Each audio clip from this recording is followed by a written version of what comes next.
दिल्ली के जंतर मंतर पर से आ रही है, जहां पर जारी है रेसलर्स का धरना। सुप्रीम कोर्ट ने महिला रेसलर्स की याचिका पर सुनवाई करते हुए नोटिस जारी कर दिया और ये नोटिस 7 महिला रेसलर्स के आरोपों के संबंध में दिल्ली पुलिस को जारी किया गया है। महिला रेसलर्स ने भारतीय कुश्ती संघ के अध्यक्ष पर गंभीर आरोप लगाए। अदालत ने अब तक एफआईआर दर्ज नहीं किए जाने पर नोटिस जारी किया है। अब शुक्रवार को इस मामले की सुनवाई होनी है। तीसरा दिन आज धरने का लगातार रेसलर्स ब्रिजभूषण के खिलाफ कार्रवाई की मांग कर रहे हैं, लेकिन इसके बावजूद अभी तक उनके खिलाफ एक एफआईआर तक दर्ज नहीं हुई है। इसी पर संज्ञान लेते हुए कोर्ट ने अब ये कहा है कि एफआईआर दर्ज होनी चाहिए और शुक्रवार को इस मामले में सुनवाई होनी है। एफआईआर दर्ज नहीं किए जाने पर नोटिस जारी कर दिया गया है।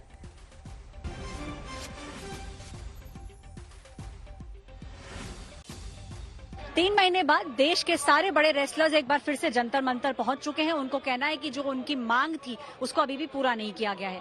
विनेश जी, सब बड़े रेसलर्स यहां दोबारा पहुंच चुके हैं। आपको लगता है कि जिस तरीके से रेसलिंग का जो चुनाव को रद्द किया गया है उससे आप लोगों की जीत आपको नजर आती है?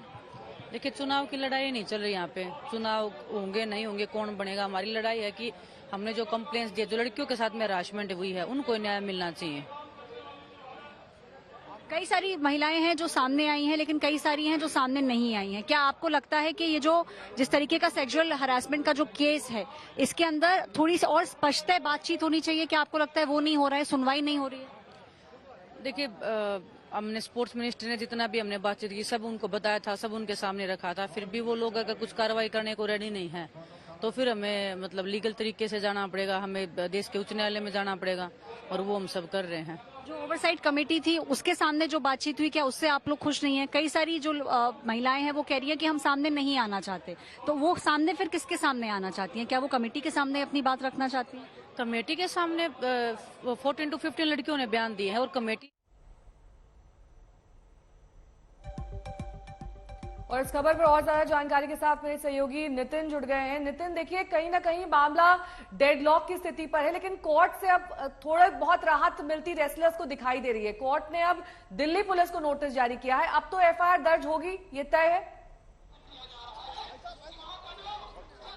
जी देखिए, कोर्ट ने जो इस वक्त कहा है उसमें उन्होंने बोला है कि हम फ्राइडे को हियरिंग करेंगे कंप्लीट, लेकिन फिलहाल दिल्ली पुलिस को नोटिस जरूर इशू कर दिया गया है। कहीं ना कहीं ये रेसलर्स के लिए भी राहत की बात है। जब ये डिसीजन आया उस वक्त मैं यहीं मौजूद था। मैंने एक रेसलर को बताया और उनको ये पूछा कि आप सुप्रीम कोर्ट की तरफ से जो डायरेक्शंस आए हैं, दिल्ली पुलिस को नोटिस दी गई है, आप लोग इसको कैसे देखते हैं? तो उन्होंने बहुत ही जो है सेटिस्फैक्शन दिखाया कि सुप्रीम कोर्ट की तरफ की इस तरह का डिसीजन आया हमारे लिए। लेकिन अभी भी बात यह है कि एफआईआर रजिस्टर नहीं हुई है और ये एथलीट्स यहाँ पर इसीलिए बैठे हैं क्योंकि वो चाहते हैं कि एफआईआर रजिस्टर हो और रजिस्ट्रेशन के बाद अरेस्टिंग हो और उसके बाद ही वो यहाँ से उठेंगे। इनका बेसिकली एक यही डिमांड है कि जब तक अरेस्ट नहीं होते हैं ब्रिजभूषण शरण सिंह, तब तक ये एथलीट्स यहाँ से नहीं जाएंगे। कार्रवाई की मांग है कि हम ये देख रहे हैं कि पिछले 3 महीने में किस तरीके से ये प्रदर्शन चला है। आपको याद होगा जनवरी के महीने में पहली बार ये एथलीट यहाँ पर आके बैठे थे। बड़े बड़े एलिगेशन जो है वो फेडरेशन के अगेंस्ट लगाए गए थे, ब्रिजभूषण शरण सिंह के अगेंस्ट लगाए गए थे। नजर बनाए रखिए। तो फिलहाल मांग यही है कि जब तक उनकी पूरी सुनवाई नहीं होती वो ऐसे ही धरने पर बैठे रहेंगे।